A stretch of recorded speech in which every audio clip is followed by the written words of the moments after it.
Programme में आपको खुशामदीद कहते हैं। मैं असदुल्ला खान हूँ और मेरे साथ रऊफ हसन साहब मौजूद हैं, पाकिस्तान तहरीक इंसाफ के रहनुमा। बहुत शुक्रिया रऊफ हसन साहब, बगैर इंट्रो के मैं सीधा आपके पास आया हूँ सवालात लेकर। पीटीआई में इख्तलाफात की खबरें रोज़ बरोज़ बढ़ती जा रही हैं और इस मरतबा शेर अफजल मरवत नहीं है, इस मरतबा शहरयार अफरीदी साहब सामने आए हैं और मैं आपको सुनवा देता हूँ इससे पहले कि हम गुफ्तगू का आगाज़ करें कि शहरयार अफरीदी क्या कह रहे हैं। सुनिए ज़रा। बैरिस्टर गौहर साहब से, शिबली फराज साहब से क्या वजह है कि सेनेट में मेरे कोहाट के एक सपूत का नाम आया, वो नाम किसने निकाला?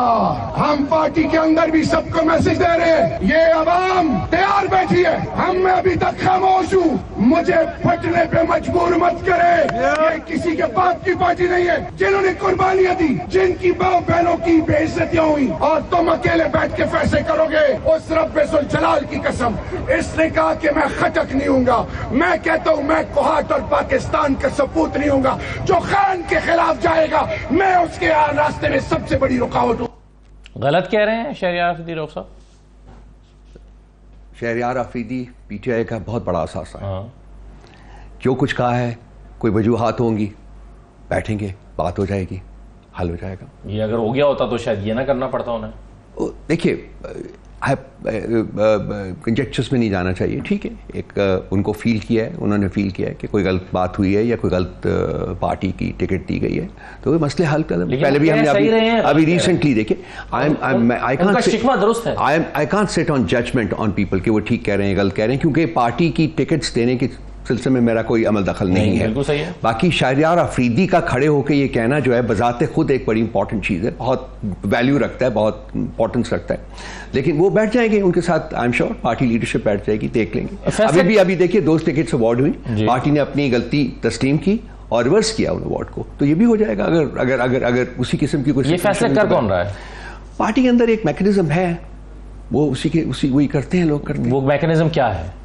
चंद इंडिविजुअल्स हैं जो कि मतलब एक पार्लियामेंट्री बोर्ड्स बने हुए हैं, हर सूबे के लिए अलग-अलग होता है, वो लोग करते हैं, रिकमेंडेशन आती है, फिर उसको सेंट्रल लेवल को खैबर पख्तूनख्वा के जो सेनेट के टिकट्स हैं वो किसने फाइनल किए हैं? मैं इंडिविजुअल्स का नाम नहीं ले सकता यहाँ, पार्टी के अंदर जो ऑफिशियल होगा ना जी, वही जो मैकेनिज्म है वही कर रहा है ना। नहीं, लेकिन अगर कोई बोर्ड कर रहा है तो वो बोर्ड तो एक ऑफिशियल बनाया गया होगा ना, उसमें छुपाने की क्या बात है? नहीं, वो मैं उसको इस पब्लिक फोरम के ऊपर नहीं डिस्कस करूंगा कि कौन लोग करते हैं। वो पार्टी ने रिस्पांसिबिलिटीज दी हुई हैं, मुझे रिस्पांसिबिलिटीज दी हुई हैं। अब मेरी रिस्पांसिबिलिटी जो है वो पब्लिक डोमेन में आती है, सो मैं आपके सामने बैठा हूं, आपके हर सवाल का जवाब देने के लिए तैयार हूं। लेकिन कुछ चीजें ऐसी होती हैं जो पार्टी के अंदरूनी मामलात होते हैं, बिल्कुल, और वो पब्लिक फोरम के ऊपर मैं बिलीव ही नहीं करता कि वो डिस्कस होनी चाहिए। कंसिक्वेंटली ये पार्टी के अंदर बैठ के, इंटरनल फोरम्स के ऊपर बैठ के शहरयार अफरीदी साहब के जो भी शिकवे हैं, जो भी गिले हैं, जो भी उन्होंने कहा है, उसको एड्रेस किया। 2 लोगों के नाम ले रहे हैं, 2 लोगों से सवाल कर रहे हैं। इनफैक्ट वो एक बैरिस्टर गौहर से कर रहे हैं, एक शिबली फराज साहब से कर रहे हैं। इन्हीं दोनों का रोल है क्या एक नहीं ये नहीं नाम निकालने में? देख, नहीं ऐसा ये नहीं कहा जा सकता। बैरिस्टर गौहर साहब इसलिए कि he is the chairman of the party at this moment in time, और शिबली फराज साहब because he is the chief of staff. दोनों बहुत इंपॉर्टेंट पोजीशंस होल्ड करते हैं, तो शायद उस कॉन्टेक्स्ट में उन्होंने उनका नाम लिया हो, लेकिन मैं इससे ये नहीं समझ पाया कि वो इन 2 खास को ब्लेम कर रहे हैं। शहरयार अफरीदी साहब जो हैं वो उनको एक शिकवा ये भी है कि जिन लोगों ने कुर्बानियां दी हैं उनको उतनी अहमियत नहीं दी जा रही। ऐसा है, कुछ ऐसे लोग जो चले गए थे वो फिर खान साहब से मिलने के लिए जेल में चले गए, जो प्रेस कॉन्फ्रेंस करके चले गए थे, सेनेटर सैफुल्लाह नियाजी हैं जैसे। तो जब नेचुरली एक शख्स सोचेगा कि मैंने 8 महीने जेल काटी है और एक शख्स प्रेस कॉन्फ्रेंस करके भाग गया था और अब फिर जेल में आकर खान साहब से मिलकर अपनी लाइन सीधी कर रहा है, तकलीफ तो उसे होगी ना। देखिए, इसी सिलसिले में जो फोकल पर्सन सब चेंज किए गए हैं वो यही है, क्योंकि जेल की अथॉरिटीज़ जो हैं वो हमारे जो रिकमेंडेड नाम होते हैं उनको आगे नहीं लेके जाने देती, क्योंकि उनमें चेंजेस कर देते हैं। और वो जेल की अथॉरिटी से ज़्यादा वो लोग हैं जो कि एक्चुअली पावर वील्ड कर रहे हैं इस वक्त, वो करते हैं। जो कुछ ऐसे लोग पहुंच जाते हैं जो खान साहब ने कहा ही नहीं होता उनसे मिलने का, तो इसीलिए खान साहब ने फोकल पर्सन भी बदले हैं, 5 नए फोकल पर्सन को अपॉइंट किया है। कोर्ट के पास हम गए थे, इसी प्रॉब्लम को लेकर कोर्ट के पास गए थे, उनकी इंस्ट्रक्शंस के मुताबिक ये फोकल पर्सन अब अपॉइंट हुए हैं और ये उन लोगों का इंतखाब करेंगे जो कि खान साहब को। सैफुल्लाह नियाज़ी साहब को किसने मिलवाया खान साहब से? मुझे नहीं पता कि किसने मिलाया। फोकल पर्संस ने जो लिस्ट दी होती है 6 लोगों की या टीम, आपकी टीम ने। बहुत सारे लोग डायरेक्टली भी जाते हैं ना जी, अपने कहीं भी चले जाते हैं, उनके अपने कॉन्टेक्ट। लेकिन एसओपी तो ये कहते हैं कि जिससे मिलना चाहते हैं वो अगर वो अप्रूव ना करे तो वो शख्स उस तक पहुंच नहीं सकता। यानी अगर मैं मिलना चाहता हूं और खान साहब कहें मैं तो इससे नहीं मिलना चाहता, तो वो शख्स तो नहीं आ सकता। देखिए, एक कमरे में जाकर बिठा देते हैं लोगों को, उनमें से वो लोग भी होते हैं जिनसे खान साहब मिलना चाहते हैं, वो उन लोग भी होते हैं जिनका खान साहब ने नहीं कहा होता मिलने के लिए उनको, वो बैठ जाते हैं। उसके बाद खान साहब नहीं, मैं नहीं कह सकता, मैंने पूछा नहीं है खान साहब से, ना मैंने पूछा उन लोगों से जिन्होंने नॉमिनेट किया। तो ये मतलब ये चीजें, मतलब these are not important things for me कि मैं करूं मेरे और के लिए नहीं है, लेकिन शहरियार अफरीदी के लिए ये बहुत इंपॉर्टेंट है। शहरियार अफरीदी साहब को बैठेंगे जब तो मसला हल हो जाएगा उनका। तो अगर बैठने से मसला हल हो सकता है तो फिर शेर अफजल मरवत का मसला हल क्यों नहीं हो रहा? शेर अफजल मरवत साहब का क्या मसला नहीं हल हो रहा? मैं बताता हूँ आपको, सुनवाए जरा शेर अफजल मरवत साहब ने आज क्या कहा है, जरा ये भी सुन लें जी।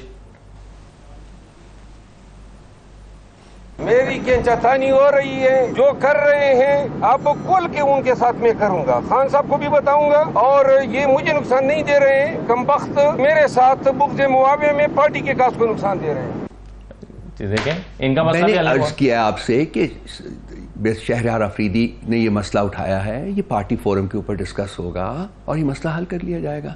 अब पर्सन ए बी सी ये बात जो आपको समझ आ रही है, जो आप कह रहे हैं, ठीक नहीं, ये बात अब आप 50 लोगों की और शहादत या मुझे सुना दीजिए तो बात वहीं पहुंचेगी कि जी शहरियार अफरीदी एक पार्टी का बहुत बड़ा असासा है, हम उसको कॉम्प्रोमाइज नहीं कर सकते। वो पार्टी के फोरम पे बैठेगा, एक महज़्ज़ब तरीके से बात हो जाएगी, अगर जेन्युइन हुआ उसकी उसने जो कुछ कहा है उसको रेमेडी कर देंगे, खत्म। अब किसी शहादतें आप देंगे। ये कह रहे हैं कि ये एक ऐसी एग्जांपल सेट हो रही है कि अगर किसी शख्स को अपना मसला हल कराना हो तो फिर वो एक पब्लिक फोरम पर जाकर, अब दूसरी तरफ आ जाइए, जैसे ने किया। भाई मेरिट के नाम की कोई एक चीज है, MERIT। अगर शहरियार अफरीदी के कहने में मेरिट है तो मेरिट को एक्सरसाइज किया जाएगा, अगर नहीं है तो उनको बता दिया जाएगा। ये मतलब ये नहीं है कि जी इधर से भी आप आए और फिर उधर से आ जाएं।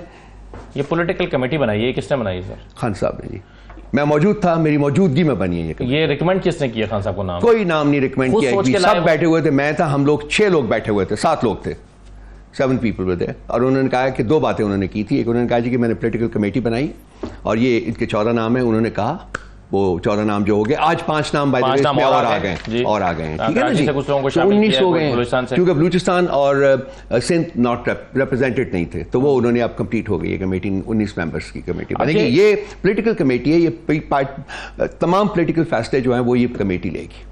ये आपने खान साहब से पूछा कि ये किस बुनियाद पे बना रहे हैं आप? मैं क्यों पूछूं? क्यों नहीं पूछ सकते? क्यों नहीं आप क्वेश्चन, जो मेरे जिस काम में मेरिट होता है मैं तो सबसे ज्यादा डिस्कस मेरिट है, इसमें शाह फरमान का नाम शामिल है, शहरियार अफरीदी का नाम शामिल है। यू आर नोबडी टू जज अ पर्सन, ये पार्टी का मसला है, ये आपकी पार्टी के मसला है, आपकी पार्टी के लोगों को शिकायत, ये पार्टी का इंटरनल मामला आता है। हम जो जिनको शिकायत है वो भी हम उनसे डील कर लेंगे, वो हमारे लोग हैं, पीटीआई के लोग हैं, वो हमें अजीज हैं। देखिए मैं आपसे सवाल तो पूछ सकता हूं ना कि आप शाह फरमान को डाल रहे हैं और शहरियार अफरीदी को नहीं डाल रहे। खान साहब ने डाला, शाह फरमान साहब को क्यों डाल रहे हैं? खान साहब ने डाला ना, ठीक है ना जी। आप खान साहब से नहीं पूछ सकते? मैं क्यों पूछूं खान साहब से? क्यों नहीं? अगर वो मुझसे पूछेंगे तो मैं उनसे डिस्कस कर लूंगा। वहां जो माहौल होता है उस जेल में, क्या वहां कोई क्रेडिबल डिस्कशन हो सकती है? Why don't you raise that point?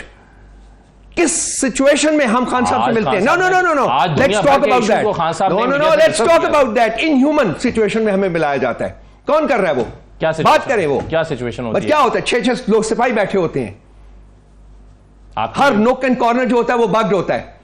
क्या बात कर सकते हैं आप इस सिचुएशन में? कहीं कागज नहीं ले जाने देते, पेंसिल नहीं ले जाने देते, नोट नहीं लेके जा सकता अंदर कोई। What the hell are we talking about? आज जो उन्होंने बातें की हैं खान साहब ने तो अदालत में की है ना जी, अदालत में की है ना उन्होंने, जहान के उन्होंने टॉपिक्स पे बात की, अपनी अदालत में की है ना भाई, अदालत में किया। वो 2 लोग मीडिया के 4 लोग पहुंच के होंगे। हम जिस सिचुएशन में मिलते हैं, जिस एनवायरनमेंट में मिलते हैं, मैं वो उसकी बात कर रहा हूं।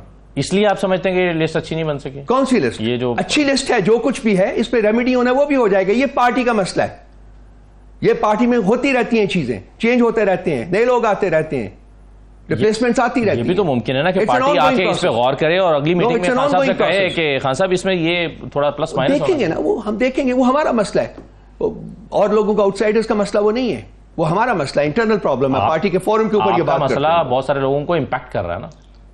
आपको तो नहीं कर रहा। 3 करोड़ लोगों ने आपको तो नहीं लग रहा कीजिए, अगर वो हमारे वोटर्स है ना, हम उनसे डील करेंगे, वो हमारे वोटर 3 करोड़ वोटर, वो हमारा आन है, हमारी शान है, हमारा मान है, हम उनसे डील करेंगे। वोटर करोड़ आपका वोटर, आप बेचैन है इस लड़ाई पर? जो देखते हैं ठीक हो जाएगा, नहीं डोंट वरी। ये आप पिछले 15 महीने से आपने यही रखा हुआ है, एक ड्रामा लगाया हुआ सारे मीडिया ने, बगैर किसी सिचुएशन के कुक अप करके एक बंदे को, दो को खड़ा करके आप ये सुने जी, ये सुने, सब्सटेंटिव गुफ्तगू करें। राव असद साहब, साहब, देयर आर इश्यूज, सुनो, राव साहब, सुने, अगर सुने, मीडिया आपके देयर मतलब की बात कर रहा है तो मीडिया देयर बहुत आर अच्छा है। Issues in this country which you need to discuss, substantive issues. Economy के ऊपर बात करें, इकोनॉमी भी बात करते हैं, पॉलिटिकल इंजीनियरिंग के ऊपर बात इकोनॉमी करें, में बात तो इकोनॉमी से रियासत के करूंगा ना, जुल्म और राव साहब। फस्तायत के ऊपर बात करें। ये है बातें करने वाली।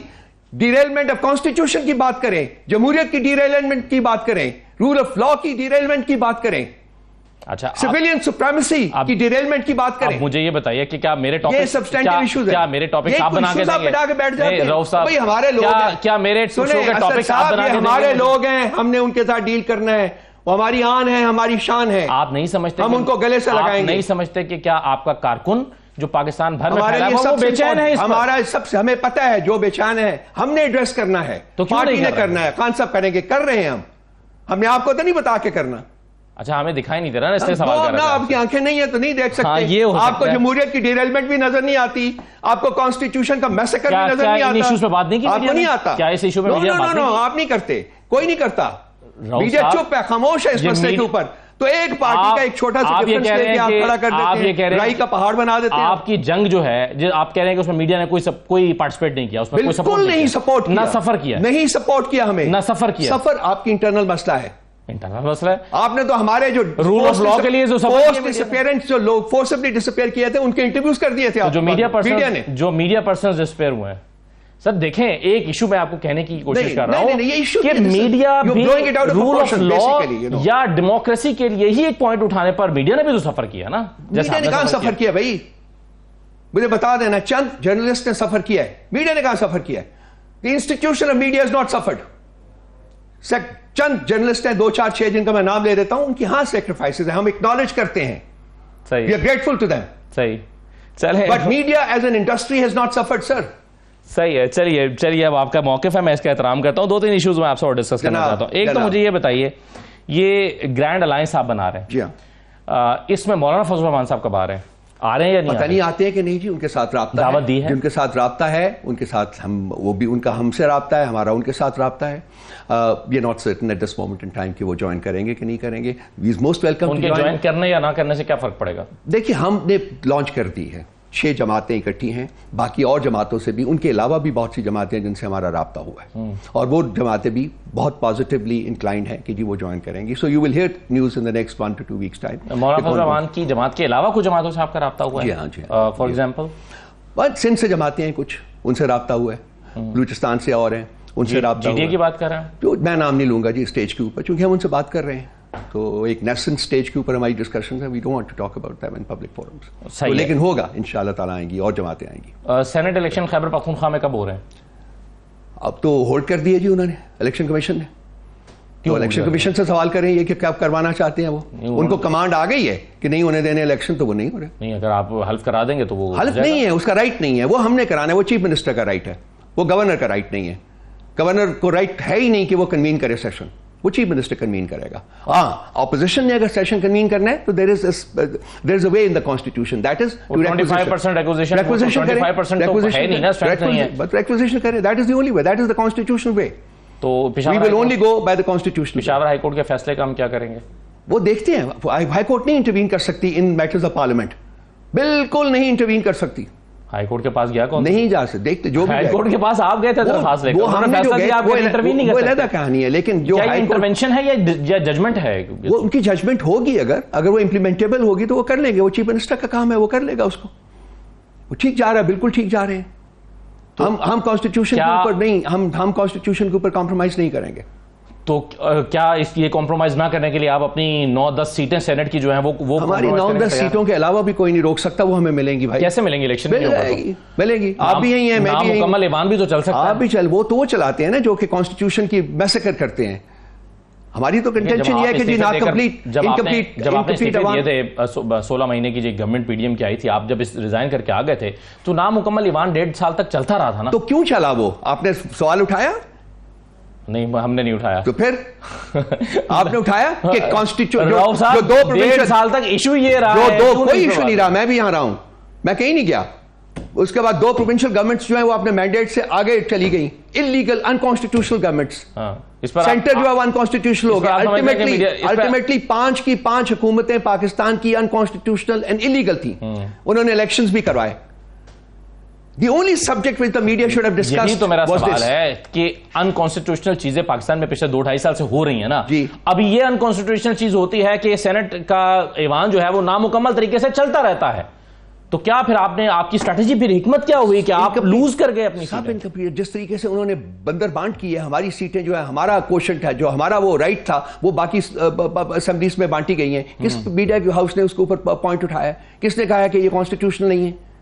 सवाए हमारे अपने लोगों के। रऊफ साहब, रोजाना टॉक शोज का मौजू ये होता है, आप क्यों नहीं देखते? रोजाना टॉक शोज का मौजू बना हुआ है पार्टी पीटीआई के अंदर की डिविजन। नहीं, ये भी यहाँ भी बैठता हूँ, ये मेरा तीसरा प्रोग्राम है। कम से कम 10 शोज तो मैंने किए होंगे। आपने किए होंगे, ये मैं तीसरा प्रोग्राम है जो आज क्या स्टोरी है ना सर? कल भी था यही। जब आपके इख्तलाफात की स्टोरी होगी तो यही डिस्कस होगा। 15 दिन से सिर्फ यही डिस्कस हो रहा है। तो आप अपना मौजू बदले फिर नहीं आप अपना मौजू बदले।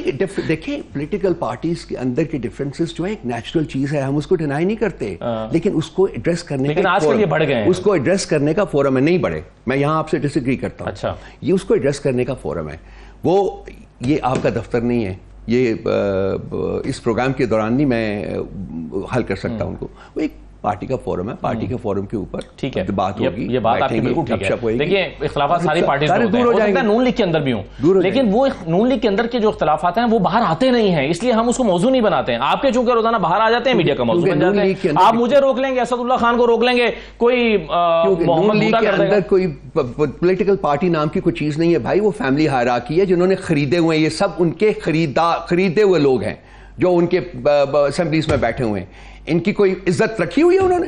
शरीफों ने या जरदारियों ने कौड़ियों का मूल उनको खरीदा हुआ है।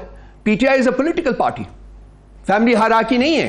गौहर साहब हैं इस वक्त चेयरमैन पार्टी के, खान साहब की गैर मौजूदगी में। सलमान या कासिम नहीं है, या उनकी बेगम नहीं है, या उनकी बहन नहीं है। मगर कितने powerful, this is a political party. कितने पावरफुल हैं गौहर साहब? गौहर साहब के साथ खड़े होकर शेर अफजल मरवत ने उनको झुठला दिया। फैसले करते हैं, is a very decent person. सब फैसले करते हैं, वही करते हैं। आज एक शख्स ने उनके साथ खड़े होकर उनको झुठला दिया, तो ये कंट्रोल नहीं है क्या उनका फिर पार्टी को? वो मैं उसके ऊपर कमेंट नहीं करूंगा, लेकिन प्रॉब्लम यह है कि गौहर साहब जो है वो पार्टी को चला रहे हैं खान साहब की डायरेक्शंस के मुताबिक। Chairman for life is one person called Imran Ahmed Khan Niazi, वो है, और उन्हीं की डायरेक्शन और उन्हीं की गाइडेंस के मुताबिक जो है वो पार्टी चल रही है। लेकिन उसको चला कौन रहा है? वो चला रहे हैं गौहर साहब और पार्टी के जो बाकी फंक्शनरीज हैं। सो ये फर्क है एक पॉलिटिकल पार्टी में और एक फैमिली फीफडम में, एक फैमिली हायरार्की में, जो कि शरीफ और जरदारी चलाते हैं। सही है। ये सब खरीदे हुए लोग हैं। ये बताइए रऊफ साहब के ये जो जजेस को धमकी आमेज खत, पाउडर भरे खत जा रहे हैं, ये आप क्या देख रहे हैं? क्या हो रहा है? कौन कर रहा है? कैसे हो रहा है? क्या वजह है इसकी? इसका मकसद क्या है? जो लीगल फ्रेटर्निटी में जब से हिलजुल हुई है थोड़ी सी, 6 लेटर्स लिखेंगे, उसके अलावा वो 300 जो लॉयर्स हैं उन्होंने खत लिखा है, उसके ऊपर बड़े लोगों के पर चले हैं, तो उसके बाद ये हुकूमत ने एक करना ही था ना। हुकूमत ने करना ऑब्वियसली, और कौन कर रहा है? अगर हमने तो डिमांड की है पूरी इंक्वायरी इसके ऊपर। अगर हुकूमत कर रही है तो हुकूमत शहबाज शरीफ को क्यों इस तरह का खत भेजेगी या मरियम नवाज को क्यों भेजेगी? भाई cover up, there is something known as covering it up, so you cover it up. वो रेशमा की तलाश जारी है ना, कहां है वो शहबाज शरीफ के घर में जाके चेक करें, मेरा ख्याल वहां से ना मिल जाए आपको रेशमा, जिसकी तलाश जारी है। और ये बड़ी स्ट्रेंज सी बात है कि जहां उसने अंडरस्टैंडेबली वो जहां से उसने वो भेजे हैं खत, वहां का जो सीसीटीवी फुटेज है वो गायब है। नंबर 1, बिल्कुल वैसे ही जैसे कि 9 मई को जो कुछ भी जहां हुआ है उसकी सीसीटीवी फुटेज गायब है। जिस तरीके से खान साहब को अरेस्ट किया गया है उसकी फुटेज गायब है। तो ये आप मिलाए ना जरा। साहब ये बताइए, जब आप मीडिया इसी के ऊपर बात करते हैं, जब मीडिया इसी पे बात कर रहा हूं, जब मीडिया के हवाले से बात करते हैं तो कहते हैं कि जी मीडिया जब कोई बात करता है उसके बाद सबूत होने चाहिए। ये सियासतदान इसको प्रैक्टिस क्यों नहीं करते? आप कह रहे हैं शहबाज शरीफ के घर से हुआ है, आप क्या किसी कोर्ट ऑफ लॉ में इसको प्रूव कर सकते हैं? हो जाएगा। या आप अपनी इंटेंशन अपने ड्यू कोर्स ऑफ टाइम, मैं I am a political thinker basically, I can understand and I know these people very well. मैं इनकी सोच जो है, मैं उनकी सोच की समझ रखता हूं कि किस तरीके से सोचते हैं। ये स्ट्रेट सोच नहीं है इन लोगों की, ये डीवियस सोच रखते हैं। ये इन्होंने जुडिशरी को अंडर प्रेशर पास में किया है। सुप्रीम कोर्ट के ऊपर अटैक हुआ था कि नहीं हुआ था? ये इनके तारड़ साहब के जो दादा थे, बारिश आदमी, वो पैसों का बैग लेके गए थे ना, वो बलूचिस्तान हाईकोर्ट खरीदने और खरीदी थी।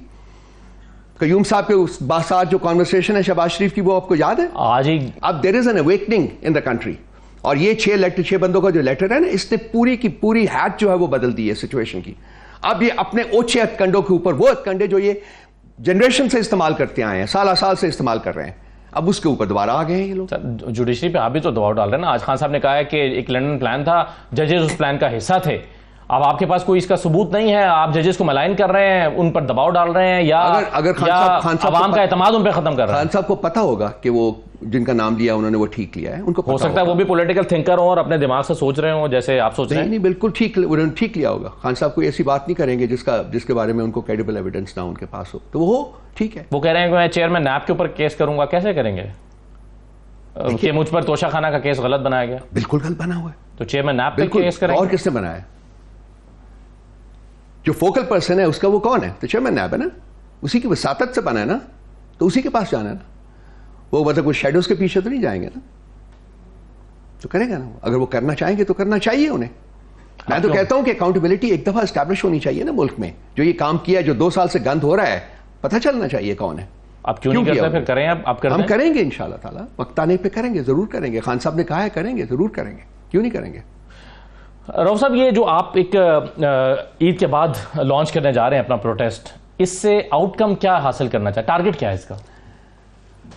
चेंज। उसकी हमने जो उसके अपने जो अपने अहदाफ हैं उसमें हमने बड़ा क्लियरली लिखा है। उसमें 13 पॉइंट का एजेंडा है। उसमें हमने कहा है कि कॉन्स्टिट्यूशन की रिवाइवल चाहते हैं हम, रूल ऑफ लॉ की रिवाइवल चाहते हैं हम लोग, जमहूरियत की रिवाइवल चाहते हैं through a process of holding free and fair elections in the country. और सबसे इंपॉर्टेंट चीज उसमें है वो सिविलियन बालादस्ती। बेसिकली आप री-इलेक्शन मांग रहे हैं, इलेक्शन मांग रहे हैं। वो डिस्कस होगा, अगली मीटिंग में डिस्कस होगा। लेकिन अब हमारी बहुत सारे लोग जो हैं वो अपनी पिटिशन्स लेके जा चुके हुए हैं, और वो जज साहिबान भी उन्होंने दे दिए हैं, और मेरा ख्याल है कि बहुत तेज़ी से पिटिशन्स जो हैं वो सुनी जाएंगी, और हम बहुत उम्मीद लगा के बैठे हैं कि बड़े पॉजिटिव रिजल्ट्स इसके होंगे। चेंज आप देखेंगे बहुत जल्दी आ जाएगी। एक मुलाकात हुई है अली अमीन गंडापुर साहब की कैबिनेट की, उस पर तनकीद हो रही है कि ये मुलाकात अगर कोई ब्रीफिंग भी थी तो सीएम हाउस में हो सकती थी, तो ये इसके पीछे ये एक ट्रेडिशन है। देखिए, एक तो आप पहले सबसे इंपॉर्टेंट चीज़ ये है कि केपी प्रोविंस एक बड़ा रेस्टिव प्रोविंस है, खासकर जब से ये मर्जर हुआ है तो वहाँ सिचुएशन जो है वो स्टेबल नहीं रही। इसके अलावा पिछले 2 साल में जो टेररिज्म है उसके भी इंस्टेंसेस बहुत बड़े हैं, क्योंकि अब सारी आपकी जो रियासत की मशीनरी है वो तो एक शख्स को दबाने पर लगी हुई है ना, इमरान खान न्याजी को, उसको दबा दो बस, बाकी सारा ठीक हो जाएगा। तो इसी तरह से सारे ये जो स्प्राउट कर रही है टेररिज्म, वहाँ सिविलियन एडमिनिस्ट्रेशन का और फौज का आपस में एक क्लोज कोलैबोरेशन जो है ना डेली बेसिस के ऊपर उसकी नीड है, ज़रूरत है। ठीक है, ये जो था अफ्तारी, ये 11 कोर जो है जो बेस्ड है पेशावर में, वो इनकी ट्रेडिशनल एक अफ्तारी है। और ये पहले भी आप चेक कर लीजिएगा, वो चीफ मिनिस्टर्स जाते रहे हैं, अब सब लोगों को अपनी जो कैबिनेट के मेंबर्स हैं वो जाते रहे हैं, वहाँ गए हैं, बैठे, अफ्तारी किए, और उसके बाद उन्होंने उनको एक सिक्योरिटी के ऊपर ब्रीफिंग दी है, घर आ गए हैं। दिस इज नथिंग न्यू, ये पहले होता रहा है। और इसके ऑप्टिक्स में ऑप्टिक्स देखें, कुछ ऐसी चीज़ें हैं। देखें, बासियत एक इकाई है, वन ऑफ द प्रोविंसेस, और एक यहाँ विफाक है, तो एक फंक्शनैलिटी जो है वो होनी चाहिए। आपने अगर रहना है, सूबों ने अपनी सर्वाइवल के लिए एक फंक्शनल रिलेशनशिप जो है वो विफाक के साथ रखनी है। और अली अमीन गंडापुर साहब यही कर रहे हैं, वो आए भी थे, मिले भी थे प्राइम मिनिस्टर को। लोग जो हैं वो बड़े इमोशनल हैं, बहुत ज़्यादा, they passionate about the party, they passionate about what we do and what we don't do. तो वो ठीक है, हमारा सोशल मीडिया इतना वाइब्रेंट है कि आप अंदाज़ा नहीं कर सकते, सो क्रिटिसिज्म आता है, लेकिन over a period of time हमारे लोग हैं, हमारे फॉलोअर्स हैं, वो समझते हैं कि जो हम काम कर रहे हैं वो नीट है और वो करना चाहिए, उससे पार्टी के ऊपर कोई गुस्सा नहीं आएगी। ठीक है, बहुत शुक्रिया रऊफ हसन साहब प्रोग्राम में शिरकत करने के लिए। नाज़रीन, रऊफ हसन साहब हमारे साथ मौजूद थे। एक ब्रेक लेते हैं, ब्रेक के बाद वापस आते हैं।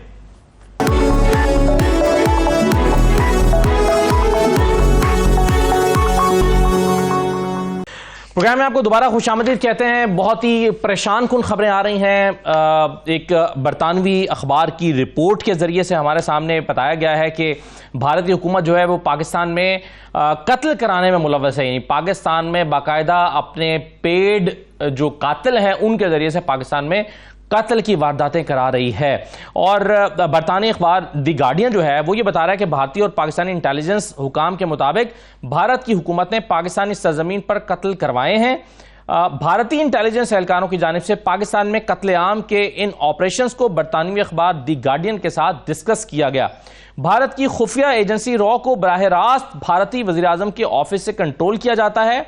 और रिपोर्ट में बताया गया है कि ताज़ा इल्ज़ामात के मुताबिक 2020 से अब तक भारतीय एजेंसी की जानिब से पाकिस्तान में 20 अफराद को कत्ल किया जा चुका है।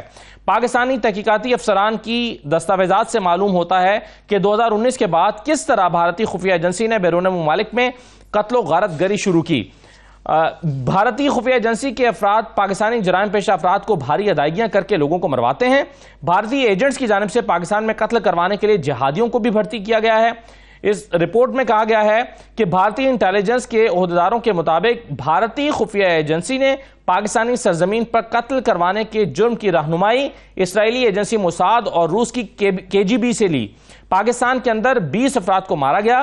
कोई पाकिस्तान के अंदर से भारत को डिस्टर्ब करने की कोशिश करेगा तो पाकिस्तान में जाकर मारेंगे, ये धमकी भारतीय वज़ीर दिफा ने अभी दी है। और ये रिपोर्ट जो है बरतानवी अखबार की बताती है कि गार्डियन रिपोर्ट के बाद भारतीय वज़ीर दिफा का बयान पाकिस्तान में भारत की जानिब से लोगों को मरवाने की तस्दीक भी कर रहा है। अब क्या कहा है राजनाथ सिंह ने, जो भारत की वज़ीर दिफा हैं, उनका जरा बयान भी सुन लीजिए, किस तरह से वो पाकिस्तान को धमकी दे रहे हैं कि घुस के मारेंगे। सुनिए जरा। नहीं, 20 टेररिस्ट को जो है हमने कुछ सालों में मारा है। 20 टेररिस्ट को मारा है? हाँ जी, मतलब टेररिस्ट कह लीजिए, लोगों कह लीजिए, पर वहां उनकी धरती में मारा है। कोई भी टेररिस्ट हमारे पड़ोसी देश से भारत को डिस्टर्ब करने की कोशिश करेगा, यहाँ पर जी आतंकवादी हरकतें करेगा तो उसका मुंह तोड़ जवाब देंगे। यदि वो भगकर पाकिस्तान में जाएगा तो पाकिस्तान में घुस कर मारेगा। तो ये बात आप मतलब कह रहे हैं, जो प्रधानमंत्री भी कह रहे हैं कि अब वो भारत नहीं रहा जो कि बगल में खड़े होकर तमाशा देखता रहेगा, घर में घुस कर मारेगा। बिल्कुल, प्रधानमंत्री जी ने जो कहा है बिल्कुल सच कहा है और यह ताकत है भारत की। ब्रिगेडियर वकारुल हसन साहब हमारे साथ मौजूद हैं। ब्रिगेडियर साहब बहुत शुक्रिया, खुशामदीद। ब्रिगेडियर साहब, ये तो बहुत ही तशवीशनाक बात है। 2019 में पॉलिसी बनती है, 2020 में ऑपरेशन शुरू होता है, 2020 से लेकर अब तक पाकिस्तान में 20 अफराद को कत्ल किया जा चुका है और उसके लिए गैर मुल्की एजेंसीज की मदद भी ली गई है, रहनुमाई भी ली गई है। ये कितनी तशवीशनाक बात है पाकिस्तान के लिए? आई थिंक तशवीशनाक बात तो बड़ा छोटा सा लफ्ज है, बड़ा सॉफ्ट सा लफ्ज है। ये एक्नॉलेजमेंट है कि भारत एक रोग स्टेट है और I think it is the second state. अगर आप देखें अभी आई थिंक कुछ महीने पहले जो मोसाद का चीफ है उसका स्टेटमेंट था अगेंस्ट हमास लीडरशिप जो बाहर है कि जी हम टर्की हो या मिडिल ईस्ट हम वहां जाके मारेंगे, और समहाउ इंटरनेशनल कम्युनिटी ने इस चीज को नहीं देखा बिकॉज वहां पे एक लड़ाई हो रही है, एक्टिव लड़ाई है। तो हमास जो है उनके रडार पे थी तो उतना एक्शन नहीं लिया। भारत सेकंड स्टेट है। इवन आई वुड से कि यूएस के पास काफी कैपेबिलिटी है और KGB रशिया की करती थी और सोवियत यूनियन में, लेकिन कभी भी इनकी स्टेट ने एक्नॉलेज नहीं किया था। अभी पहले गार्डियन का वो मजमून आया जिसमें आई थिंक ये बात हाईलाइट हुई। अभी भारत ने इसको आई थिंक डबल प्ले किया। एक तो मेनली जो इलेक्शंस आ रहे हैं उसके लिए एक रिटोरिक की जरूरत थी और हमेशा एंटी पाकिस्तान रिटोरिक उनको काफी वोट देता है। ठीक है, अगर मिलिट्री टू मिलिट्री कॉन्फ्लिक्ट होता है तो आप कह सकते हैं जी कि हमने एफर्ट की, लेकिन उनके साथ आपको याद होगा स्विफ्ट रिटॉर्ट में उनको जवाब दिया गया, अभिनंदन को यहाँ से परेड करा के वापस भेजा गया। तो वो तो ऐसी चीज है नहीं है कि मिलिट्री कैपेबिलिटी है कि पाकिस्तान में आके या घुस के मारे। अलबत्ता हमने जाके घुस के उनको ठुकाई भी की, उनके एयरक्राफ्ट शूट डाउन किए। हाँ, टेररिज्म जो है आई थिंक उसमें जो proxy warfare I think India ने बहुत एडवांसमेंट हासिल कर ली है और अनफॉर्चुनेटली अगर मिडल ईस्ट का सॉइल यूज हो रहा है तो इट्स वेरी इंपॉर्टेंट कि अभी पाकिस्तान को इसको ना सिर्फ सीरियसली लेना चाहिए बल्कि आई वुड से कि इसके ऊपर एक वॉर फुटिंग पे रिस्पांस जाना चाहिए। नंबर 1, आप जो है डिप्लोमेटिकली मिडिल ईस्ट के कंट्रीज के साथ एंगेज करें बिकॉज अभी प्रूफ्स आ गए। और अगर डिफेंस मिनिस्टर क्या मतलब मूडी की डायरेक्शन के अंडर ये सारा कुछ हो रहा है, उसने बड़ा इस पे क्लेम किया, तो क्या ये इंटरनेशनल लॉ है और क्या कल पाकिस्तान इस तरीके से अडॉप्ट करता है स्ट्रेटजी भारत में तो क्या फिर इंटरनेशनल कम्युनिटी पाकिस्तान का साथ देगी? तो आई थिंक मिडिल ईस्ट में बड़ा जरूरी है जी कि आपका सॉइल यूज हो रहा है और मे भी आपको इन्फॉर्मेशन नहीं है। उसके बाद आते हैं जो वेस्ट में। जी बिगिर साहब, मैं सवाल ये कह रहा था कि बेसिकली ये जो एतराफ जुर्म है, ये मतलब अगर ये हुआ है तो ये आलमी कवानीन की खिलाफ वर्जी है और आलमी कवानीन की खिलाफ वर्जी का भारत ने एतराफ जुर्म किया है कि हाँ हम ये कर रहे हैं और हाँ हम ये करेंगे। हालांकि इसके लिए लॉज मौजूद हैं कि अगर फर्ज कीजिए कोई ऐसा शख्स है भी, ये मौक़िफ़ इंडिया का मान भी लिया जाए कि उनका कोई मतलूब शख्स पाकिस्तान में आकर बैठ गया है तो उसकी हवालगी के लिए भी एक आलमी कवानीन मौजूद हैं। तो ये तो एतराफ जुर्म है जो इंडिया कर रहा है। जी एग्जैक्टली, इसलिए मैं लिंक कर रहा था कि उससे पहले ऑल्दो ये जो आई थिंक पाकिस्तान के असैसिनेशन ये तो शायद 2-3 साल से चल रही थी, लेकिन कनाडा में जो हुआ हरदीप सिंह निज्जर का मर्डर जिसमें कैनेडियन गवर्नमेंट ने बड़ा सख्त स्टांस लिया और आई थिंक उनके अमेरिका में ताल्लुकात हुआ भी काफी खराब हो गए। इसके बाद अमेरिका में अटेम्प्ट की गई गठबंधन सिंह पन्नू को मारने के लिए, तो उन्होंने पकड़ लिया। चेक रिपब्लिक से उन्होंने चेक रिपब्लिक से बंदा पकड़ा और रॉ के साथ उसकी इन्वॉल्वमेंट है। फिर आज है मिडिल ईस्ट में जहाँ पे 8 नेवल ऑफिसर को सजाए मौत दी गई, और फिर एक I think I would say कि कतरी गवर्नमेंट ने एहसान किया भारत पे कि उसको फिर टोन डाउन किया गया, लेकिन ये लोग इन्वॉल्व हैं। सो टेक्निकली भी 3 मिनिस्ट्रियां इन्वॉल्व है। Ministry of external affairs India की, जब बिकॉज इनकी एम्बेसीज यूज होती हैं।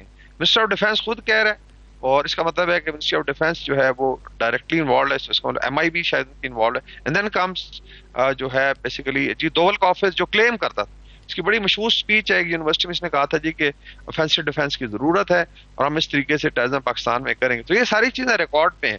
लेकिन आई वाज सरप्राइज कि राजनाथ सिंह, इसको मैं राजनाथ सिंह कहता हूँ, बिकॉज टेक्निकली तो मिलिटरी तो कभी कुछ नहीं किया। चाइना ने भी इनको आई थिंक ठुकाई की, लद्दाख में इनसे 2500 स्क्वायर किलोमीटर ले लिया। पाकिस्तान ने भी इनको जहाज गिरा के वापस भेजा, लेकिन बड़क मारने में they are too good. So I would say कि ये जो है अभी एक बड़ा सॉलिड केस है, it should be taken to different forums. इसके अंदर आपने इंफॉर्मेशन में हम बात कर रहे हैं, इसको मीडिया पे ओपनली डिस्कस करें, इंटरनेशनल मीडिया में उठाएं, लाइक गार्डियन ने उठाया। उसके बाद लीगल डोमेन में इंटरनेशनल लॉ आपको अलाउ करता है, चाहे इंटरनेशनल क्रिमिनल कोर्ट है या कोर्ट ऑफ जस्टिस है, वहां पे ले जाया जा सकता है। FATF में आप ले जा सकते हैं, बिकॉज ऐसी जो एक्टिविटीज होती हैं इनमें मनी लॉन्ड्रिंग इन्वॉल्व होती है, नाजायज पैसा होता है। और इंटरनेशनल इसमें तो बिरगे साहब यानी परेशानी की बात यह है कि भारत किसी को भी दहशतगर्द कहकर मार सकता है ना, पाकिस्तान में किसी आम शख्सियत पे भी अटैक कर सकता है। इसका मतलब है अगर किराए के गुंडे या कातिल उसने हायर कर लिए हैं और इस सिलसिले में अगर नाम निहाद जिहादियों को भर्ती कर लिया है, तो फिर वो किसी को भी टारगेट कर सकता है, और पाकिस्तान में अनरेस्ट क्रिएट करने की नीयत से भी ये किया जा सकता है। जी exactly, that's why it become very very dangerous, that's why international laws हैं। बल्कि डोमेस्टिक लॉ भी इस चीज की इजाजत देता है, बिकॉज क्योंकि विद इन इंडिया आपने देखा है कि जो मुसलमानों की प्रोसिक्यूशन है कि घर गिरा दी जाते हैं, उसके बाद लव जहाद और घर बचाओ के नाम पे और गौ रक्षा के नाम पे लोगों को लिंच कर दिया जाता है, और एक लिंचिस्तान बन गया इंडिया। इसको मैं कहता हूँ कि हमेशा कि आपने अलाउ कर दिया है हक्स को विद इन इंडिया, और भी माइनॉरिटीज हैं, लेकिन आउटसाइड अभी आप डेथ स्क्वाड्स भेज रहे हैं। एंड यू थिंक कि जी पूरी दुनिया जो है बस आराम से देखते हैं, you are 10 feet tall probably कि आपको पूछने वाले, ऐसा नहीं है। अभी आप देखें, जिसमें मैं तुर्की की हमेशा मिसाल देता हूं कि जब गुलनस मूवमेंट इनको तंग किया तो इन्होंने परसू किया बायलैटरली भी, ऑलमोस्ट जहां जो है फतेहुल्लाह गुलन के लोग थे, लाइक इवन पाकिस्तान में उनके इदारे शट डाउन किए गए, बिकॉज दे वर एक्सपेक्टिंग कि ये टेरराइज करेंगे, टेररिज्म कर रहे हैं। तो पाकिस्तान को भी आई थिंक इस केस को एज अ टेस्ट केस लेके बड़ा एग्रेसिवली, ऑल्दो हमारे फॉरेन मिनिस्टर ने एक स्टेटमेंट दिया है, उसके बाद फॉरेन ऑफिस ने, उसके बाद डिफेंस मिनिस्टर का स्टेटमेंट आया है, लेकिन I think it is not enough. आपने भी आगे बढ़ के एग्रेसिवली इसको परसू करना है, जितनी भी आप में सकत है। अभी साउथ अफ्रीका का देखें कि इजराइल के अगेंस्ट वो केस लेके गए हैं, what ever the result, despite कि उनका कोई डायरेक्ट उसमें नहीं थी इन्वॉल्वमेंट, लेकिन मॉरल केस एक लेके गए जेनोसाइड का, और उसमें इजराइल को टोटली डिफेंसिव पे डाला गया। तो ये फोरम्स इसीलिए होते हैं कि आप इसको परसू करें, और ये I think this is first time के स्टेट एक्नॉलेज कर रही है कि हमने किया और हम करेंगे। इमेजिन के look at the let's say arrogance. सही है, बिल्कुल ठीक है।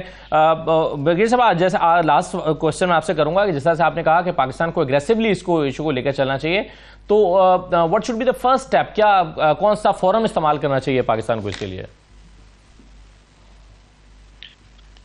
जिसमें एक तो आई थिंक बायलैटरल तो डेफिनेटली रीजनल फोरम्स है, SCO है स्टार्ट, फिर मिडिल ईस्ट के साथ आपने एक्चुअली एक एक्टिव डिप्लोमेसी करनी है, जिसमें जहां जहां पे इसका खुरा मिल रहा है या क्लू मिल रहे हैं वहां पे आपने भी एग्रेसिवली परसू करना है। फिर आई थिंक जो यूनाइटेड नेशंस के फोरम्स हैं, चाहे वो सिक्योरिटी काउंसिल है, चाहे वो लेट्स इंटरनेशनल क्रिमिनल कोर्ट है, इंटरनेशनल कोर्ट ऑफ जस्टिस है, FATF है, फिर SCO है, आपके रीजनल फोरम्स भी हैं।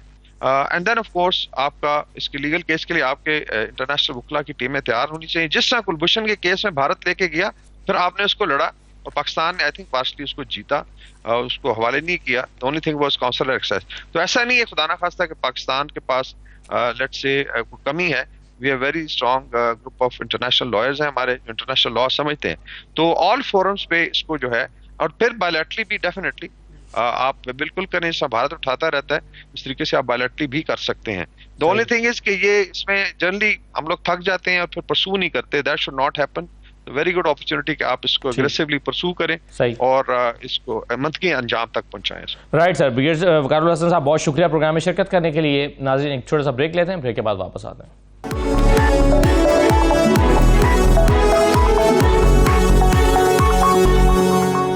ब्रेक के बाद दोबारा आपको खुशामदीद कहते हैं। पाकिस्तान पीपल्स पार्टी के सीनियर रहनुमा नैयर बुखारी साहब हमारे साथ मौजूद हैं। बुखारी साहब बहुत शुक्रिया, खुशामदीद आपको प्रोग्राम में। बुखारी साहब, ये सेनेट इलेक्शंस का मामला है और चेयरमैन सेनेट और डिप्टी चेयरमैन सेनेट के अब इलेक्शंस होने हैं। आपके ख्याल में जब तक केपीके के इलेक्शन ना हो जाएं तब तक चेयरमैन सेनेट के इलेक्शन होने चाहिए या तब तक इंतजार करना चाहिए? देखिए, ये मैं समझता हूँ कि एक तो जो हठधर्मी इख्तियार की हुई है केपीके गवर्नमेंट ने, वो तो जमहूरियत को डिसफंक्शन करना चाहते हैं। इंतखाबात जो रिज़र्व सीट के हवाले से जजमेंट आई हुई है पेशावर हाई कोर्ट के सिंगल बेंच की भी और 5 मेंबर बेंच के भी किया हुआ डिसीजन, और वो लोकेशन हो गई है और या अपनी रिलीफ सीख कर रहे हैं सुप्रीम कोर्ट से, वो रिलीफ देख लिया जाएगा। लेकिन अगर इंतखाबात हो जाते, ओथ हो जाती उन रिज़र्व सीट्स की और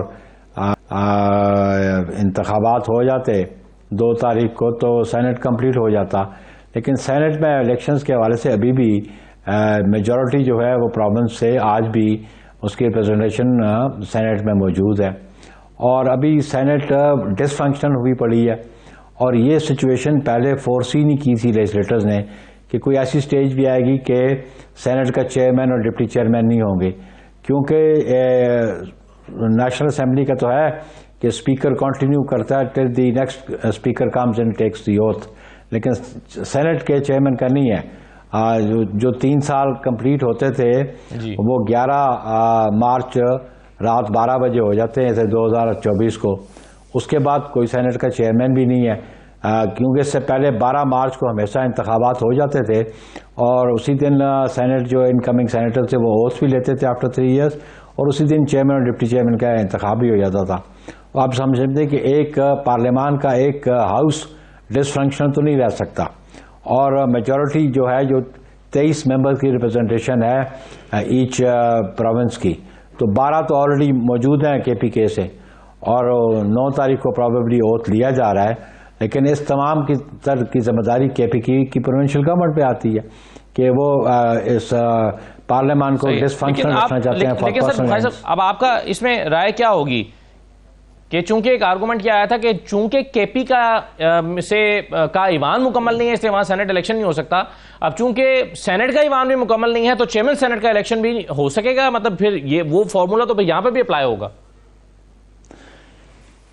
नहीं, देखें, इस पे कोई अभी बार तो नहीं है, कोई बार मुझे कोई प्रोविजन बता दें आइन की जिसमें यह लिखा हो कि अगर कोई वैकेंसी है सेनेट में तो उसकी वजह से सेनेट का फंक्शनल नहीं हो सकता। मुझे कोई प्रोविजन बता दें कि वैकेंसी की बुनियाद पे हाउसेस जो है नामुकम्मल नहीं होते। तो ये 11 वैकेंसीज आप कह सकते हैं एट दी मैक्सिमम। सर, क्या कोई ऐसी प्रोविजन मौजूद है कि अगर केपी का ईवान मुकम्मल ना हो तो फिर वहां पर सेनेट इलेक्शन नहीं हो सकते? केपी का ईवान कैसे मुकम्मल नहीं है? वैकेंसी की बुनियाद पे आप प्रोसीडिंग्स रोक तो नहीं सकते। इलेक्शन कमीशन ने नहीं कराया ना, पूछ रहे सर। इलेक्शन कमीशन ने इलेक्शन कमीशन का मौक़िफ़ ये था, इलेक्शन कमीशन ये कहता कि चूंकि केपी का ईवान मुकम्मल नहीं है इसलिए वहां पर सेनेट इलेक्शन नहीं करवाएगा ना। मैं समझता हूं कि वैकेंसी की बुनियाद पे प्रोसीडिंग रुका नहीं करती। आपके ख्याल में सर इसी ईवान में सेनेट के इलेक्शन केपीके में हो जाने चाहिए थे जितने मेंबर्स मौजूद हैं उसके ऊपर? बिल्कुल हो जाना चाहिए था। पहली बुनियादी बात है कि वो गवर्नमेंट क्यों नहीं सेशन बुलाया, उन्होंने क्यों नहीं अपॉर्चुनिटी दी हो। लेकिन वो कोई अपनी मर्जी से आके मेंबर तो नहीं बने, एक जुडिशियल वर्डिक्ट है उनके हक में। वो जो रिजर्व सीट्स एलोकेट हुई हैं वो एक जुडिशियल वर्डिक्ट उसको स्ट्रेंथन करती है। 5 मेंबर्स जो बेंच था जो 13 मार्च को प्रोसीडिंग्स हुई उसकी जजमेंट सामने है, तो उस जजमेंट को क्यों नहीं केपीके गवर्नमेंट मान रही? सही है, बिल्कुल सही है।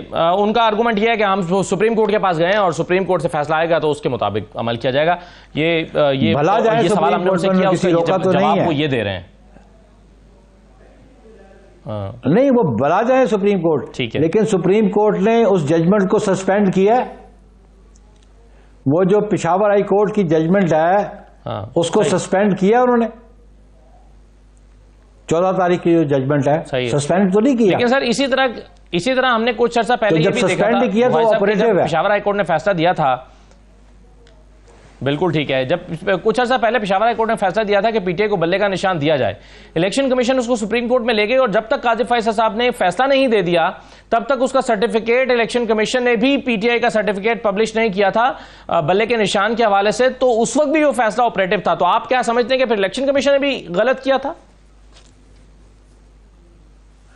देखिए जी, इलेक्शन कमीशन जो है पॉलिटिकल पार्टीज एक्ट को देख लिया जाए, हवा में बात ना की जाए। जब कोई पॉलिटिकल पार्टी इलेक्शन एक्ट की प्रोविजंस पे अमल दरामद नहीं करती, उसकी रिक्वायरमेंट्स पूरी नहीं करती, तो उनको इंतखाबी निशान कैसे मिल सकता है वो किसी भी सियासी जमात के लिए? और हर इंतखाबात से पहले पॉलिटिकल पार्टी से एप्लीकेशंस मांगी जाती हैं सिंबल के लिए, और उनके लिए जरूरी है कि political parties intra party elections करवाएं और अपने अकाउंट सबमिट करें। अगर किसी पॉलिटिकल पार्टी ने इंट्रा पार्टी इलेक्शन नहीं कराए तो उसने इलेक्शन एक्ट की वायलेशन की, और इलेक्शन एक्ट की अगर वायलेशन की तो फिर वो पॉलिटिकल पार्टी एंटाइटल्ड नहीं है इलेक्शन सिंबल के लिए। सही सर, मेरा आर्गुमेंट तो ये था कि इलेक्शन पेशावर हाईकोर्ट ने तो मगर फैसला दे दिया था ना, उस पर तो इंप्लीमेंट होना चाहिए था इलेक्शन कमीशन की तरफ से, जैसे आप आज कह रहे हैं कि नहीं देखा ना, उसमें इंप्लीमेंट होना था, नहीं देखा होना चाहिए था। अभी तो उन्होंने पिटीशन फाइल नहीं ना की, अभी पिटीशन तो अभी जो सेशन था 2 का उसके बाद वो फाइल कर रहे हैं। लेकिन इलेक्शन कमीशन जब गया था वो अग्रीव्ड था, तो जब पिटीशन फाइल होगी मामला सब जुडिस हो गया, तो जब मामला सब जुडिस हो गया तो आप ये कहते हैं अगर इलेक्शन कमीशन दे देता अल्टीमेटली वो सेटिसाइड हो गया, तो वो तो फ्यूटाइल एक्सरसाइज थी ना। इलेक्शन कमीशन दे भी देता लेकिन अल्टीमेटली डिसीजन तो फाइनल सुप्रीम कोर्ट ने करना था, और सुप्रीम कोर्ट ने वो फाइनल डिसीजन कर दिया और बिफोर इलेक्शन कर दिया, तो उसमें तो ऐसा कोई किसी को ग्रीवेंसेस नहीं होने चाहिए। सही है, ठीक है। चलें सर, मैं एक सवाल और आपके सामने रखना चाहता हूं। एक तो आपके वोट से इनफैक्ट हुकूमत बनी हुई है नून लीग की, मगर नून लीग के ही कुछ रहनुमा जैसे कि जावेद लतीफ साहब हैं, वो अलेज कर रहे हैं कि सिंध में भी इलेक्शन मैनेजमेंट हुई है, और वो अलेज कर रहे हैं कि पीपल्स पार्टी भी उसकी बेनिफिशियरी है। आप कैसे रिस्पॉन्ड करना चाहेंगे इस एलिगेशन को?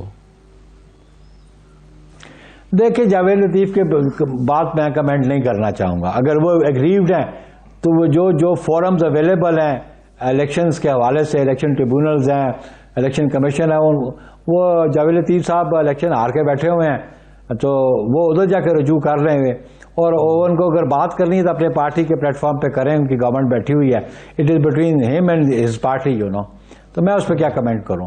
अगर उनके ग्रीवेंसेस हैं तो under the law, under the constitution जो फॉरम्स अवेलेबल हैं वहां पर रजू कर लें वो। सही है। बुखारी साहब, अभी केपी की बात हो रही थी, दरमियान में अमीर मुकाम साहब ने कल एक स्टेटमेंट दी, उन्होंने कहा कि जी हालात इस तरह चलते हैं तो फिर केपी में गवर्नर रूल भी लग सकता है। आप इस ऑप्शन को एक ऑप्शन के तौर पर देखते हैं? गवर्नर रूल लगाना एग्जीक्यूटिव का काम है, लेकिन उसकी अल्टीमेटली जो सैंक्शन है, जो अप्रूवल है, वो पार्लियामान के पास है। जब पार्लियामान में आएगा तो फिर हम देखेंगे। अभी क्योंकि हम एग्जीक्यूटिव का हिस्सा नहीं है, वो कैबिनेट का मेंबर है, वो स्टेटमेंट जो मर्जी देते रहें, मैं उस पर कमेंट नहीं करता। मैं उस दिन कमेंट करूंगा, मेरी जमात उस दिन रिस्पॉन्ड करेगी जब इस इशू को पार्लियामान में लेके आएंगे। मगर आपकी राय इसमें क्या है सर, क्या गवर्नर रूल के ऑप्शन को इस्तेमाल किया जाना चाहिए? लेकिन ये बात तो सामने है ना कि केपी, देखें जी, हम तो जमहूरी इदारों को फंक्शनिंग पे बिलीव करते हैं कि जमहूरी इदारे आइन के मुताबिक काम करते रहे, लेकिन केपी की गवर्नमेंट जो है वो आपके सामने वो डिफाई कर रही है 5 मेंबर बेंच के ऑर्डर को। सही है, तो ये एक सॉलिड बुनियाद हो सकती है कि पेशावर हाईकोर्ट के ऑर्डर्स को नहीं माना जा रहा चूंकि, तो इसलिए ये एक बुनियाद बन सकती है आपके ख्याल में? मेरा ख्याल है ये तो एग्जेक्टिव जो है अभी जो मियाँ शहबाज शरीफ साहब की गवर्नमेंट है वो डिसाइड करे। हम उस वक्त रिस्पॉन्ड करेंगे जब इस इशू को पार्लियामेंट में लेके आएंगे। हम पार्लियामेंट को इदारा समझें कि जो नेशनल इश्यूज को और पॉलिसीज को वहां डिसाइड होना चाहिए, क्योंकि आवाम के मुंतखब नुमाइंदों को ये इख्तियार आइन देता है। सही है मुग़ल साहब, आप चूंकि जैसा मैंने पहले भी जिक्र किया कि आपकी सपोर्ट से हुकूमत चल रही है और जब तक आपकी सपोर्ट मौजूद है तब तक वज़ीर आज़म मौजूद हैं। अब हुकूमत जो भी कदम उठाए, क्या आप मसलन अभी हम समझते हैं कि पाकिस्तान की इकॉनमी जो है उसको बहुत ज़्यादा प्रॉब्लम्स का सामना है और उसमें ऑस्टेरिटी जो है वो बहुत ज़्यादा ज़रूरी है। प्राइम मिनिस्टर ऑफिस के अफसरान को 4 इजाफी तनख्वाहें अभी देने का फैसला किया गया है। आपके ख्याल में इस तरह की चीज़ों को पीपल्स पार्टी सपोर्ट करती है, सपोर्ट करना चाहिए इन मौजूदा मुआशी हालात में? देखें जी, मैंने आपसे अर्ज किया गवर्नमेंट वो रन कर रहे हैं, हम गवर्नमेंट को खाली इस हद तक पार्लियामान में सपोर्ट करने को बैठे हैं। बाकी अगर कोई उन्होंने फैसला किया ऑस्टेरिटी नहीं करते तो वो खुद जवाबदेह हैं, उनको जवाब देना चाहिए।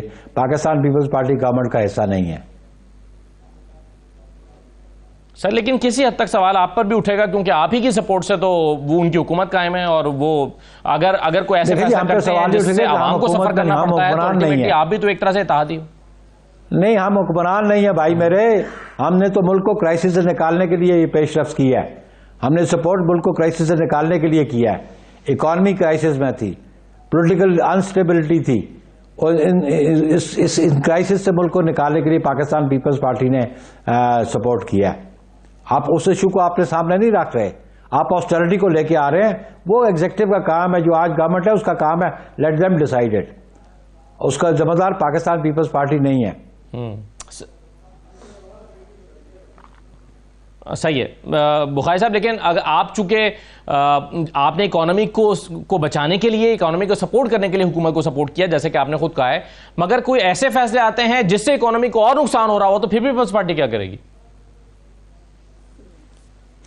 फिर मैंने कहा कि let them come to the parliament. हम समझते हैं कि इकोनॉमी दुरुस्त करना इस गवर्नमेंट की जिम्मेदारी है। अगर नहीं करेंगे तो फिर वो आवाम को जवाबदेह है।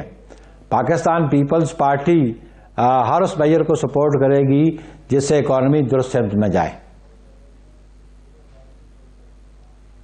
सही है मुग़ल साहब, ये बताइए कि ये जो खत एक मशकूक खत लिखा जा रहा है जजेस को बिलखुसूस और फिर कुछ और भी एग्जीक्यूटिव के लोगों को, आप क्या समझ रहे हैं? ये दबाव है, धमकी है, साजिश है, ये क्या है?